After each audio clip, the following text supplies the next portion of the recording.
અંધાધૂંધ ગોળીબાર, બાળકી સહિત 5 લોકોની લાશો વિખેરાઈ, ફરી અમેરિકા ક્ષોભજનક સ્થિતિમાં મુકાયું.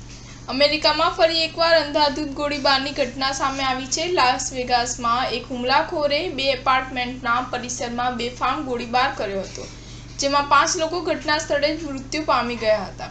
જોકે આ ઘટના બાદ હુમલાખોરે પોતે પણ આપઘાત કરી લીધો હતો. લાસ વેગાસની પોલીસના અહેવાલ અનુસાર હુમલાખોરની ઓળખ 47 વર્ષીય એરિક એડમ્સ તરીકે થઈ હતી.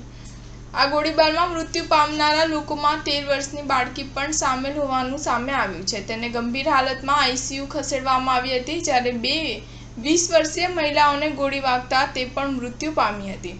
ગોળીબારીની ઘટના વિશે જાણકારી મળતા જ પોલીસે હુમલાખોર એડમ્સની શોધખોળ હાથ ધરી હતી. પછી જાણકારી મળી કે તે ઈસ્ટ લેક મિડ બુલેવાર્ડમાં છુપાયો છે. પોલીસે તેને પણ ઘેરી લીધો હતો અને પોલીસની સામે આત્મસમર્પણ કરવાની જગ્યાએ તેણે પોતાની જાતને ગોળી મારી આપઘાત કરી લીધો હતો. સ્ટાર ન્યૂઝ 7 હંમેશા સચ્ચાઈની સાથે.